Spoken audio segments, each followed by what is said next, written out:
struggling to sleep, try these tips for a better night's rest. Sleeping is more than just enjoyable. Sleeping is vital for our health, according to the World Health Organization. It keeps our brains sharp, helps us live longer, protects from cancer, dementia, and keeps the immune system strong, to name a few of its many benefits, as cited by sleep expert Matthew Walker in the book Why We Sleep. Lack of rest. If we don't take all the rest our bodies need, we can also get gastric problems, a considerable increase in appetite, and a worrying imbalance in performance. The WHO is clear: the human body needs to recover. How many hours should a person sleep? The amount of sleep a person needs depends on many factors. The World Health Organization makes recommendations on the basis of age. Newborns, 16 to 18 hours a day. Preschoolers, 11 to 12 hours a day. School children to 10 hours a day minimum. Teenagers, 9 to 10 hours a day. Adults and seniors, 7 to 8 hours a day. Sleeping time. A study by Brigham Women's Hospital USA determined that the ideal time to go to bed is between 22 o'clock and 23 o'clock hours. They based their estimate on a daily routine that peaks in activity at 9 a.m. and dips around 22 o'clock or 10 p.m. If, on a day like this, we are not asleep by 23 o'clock, our level of cortisol will not lower as much as should. It may then be difficult to fall asleep at all. Tips for sleeping better. For those who find it hard to fall asleep or stay asleep, here are some tips for a better night's sleep. Keep in mind that these recommendations depend on the uses, customs, and hours of light at the place where we live. Do not go back to bed. For one, stay away from the bed during daytime. Getting out of bed should mean becoming active and not returning to bed until bedtime. This way the body will know that it must be activated as soon as you open your eyes. Hourly routine. Although it is sometimes complicated, it is recommended to go to bed and wake up at the same time every day, even on weekends. Routine is a great ally to get rest. No caffeine. Experts say that within 6 to 8 hours of your bedtime, caffeine is forbidden if you want to sleep properly. No nicotine. The same goes for nicotine, which should be avoided in all its variants, including patches.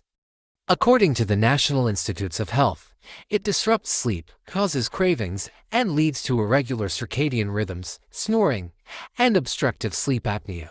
Exercise. Exercising regularly helps you sleep much better. However, you should try not to exercise 3 hours before going to sleep. Cut the booze. As sleep expert Matthew Walker said on the Peter Asha podcast, alcohol is probably the most misunderstood sleep aid. That's because it is a sedative. So, while you may lose consciousness more quickly, booze can disrupt sleep and reduce REM sleep. If you drink, you'll know that you wake up more at night and wake up feeling anything but refreshed. Avoid heavy meals. A heavy meal for dinner will make the digestion process take longer than it should, preventing you from sleeping normally. Try to eat light meals and foods that are easily digested. Yes to naps, but in moderation. If you can take a break, a nap is never bad, but it has to be very short, about 15 minutes. Disconnect before going to sleep. If you want to relax before going to sleep, you can spend the last half hour of the day taking a bath, reading, or listening to soft music. Cozy bedroom. It's important that the bedroom invites you to sleep. To do this, make it dark, without noise, and with a temperature that is neither cold nor hot. You should feel comfortable and safe in your own bedroom. Avoid screens. According to the Sleep Foundation, electronic devices such as smartphones, computers, tablets, and televisions can emit blue light that disrupts our natural sleep cycles. Reducing exposure to this blue light is an important way to help your body prepare for sleep. Use light to set your biological clock. The sun helps people sleep in many different ways. Exposing your eyes to sun for around 10 minutes as it rises and sets lets your biological clock knows when it's time to activate and start winding down. Don't look directly at the sun, but avoid wearing sunglasses during the exposure time. If you don't fall asleep, get up. If you don't fall asleep and it looks like you won't be able to, don't spend more than 20 minutes in bed. Get up and do something to relax, from drinking a glass of water to going for a walk or reading a book. Whatever it takes to clear your mind and get you to relax. Dairy. Of course, dairy products are highly recommended to fall asleep. as they promote the formation of serotonin, giving the body a feeling of well-being and relaxation. However, it is advisable that dairy products are consumed in the afternoon rather than the evening. The digestion may take a long time and then actually work against our sleep. Of course, if you are vegan, forget this advice. Deep breathing. Some research has shown that certain breathing techniques can help calm your nervous system, allowing you to drift off into dream world. These exercises include for 7-8 breathing, diaphragmatic breathing, and box breathing. Calcium and magnesium. The properties of some foods make the nervous system more predisposed to reach the state of sleep. In this respect, calcium and magnesium favor that the nervous connections are predisposed to rest. Nuts, like hazelnuts, walnuts or cashews, are ideal for this. The bed is for sleeping. Well, okay, it is also for something else. But if you don't have to use the bed for tasks like using the computer, eating, or playing video games, then get off of it. Our brains can get confused. Pleasure and sleep must be associated with the bed. The rest, better in other rooms of the house. Best without sleeping pills. The more we can avoid sleeping pills, the better. But if you have no other choice, it is essential that you consult your doctor and that the treatment is as brief as possible.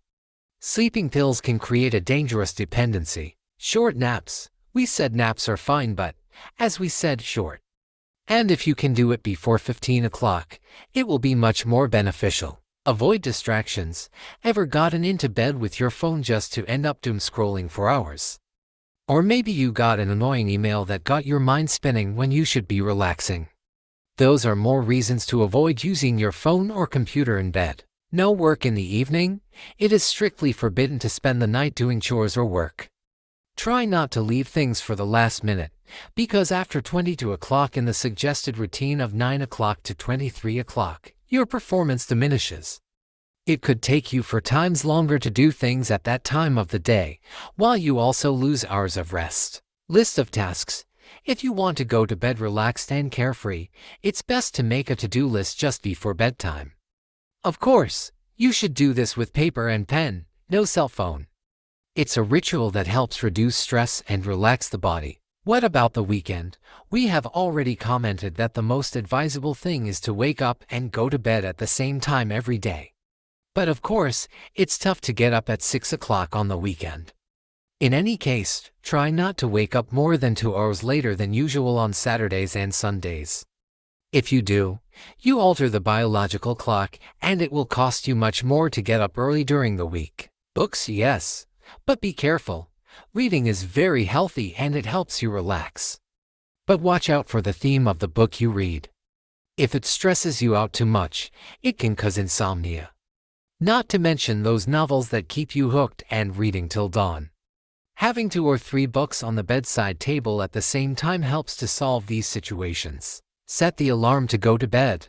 If you set an alarm to get up, why not set it to go to sleep too? On the one hand, you will keep a close watch on your bedtime and, on the other, it will warn you when you don't remember.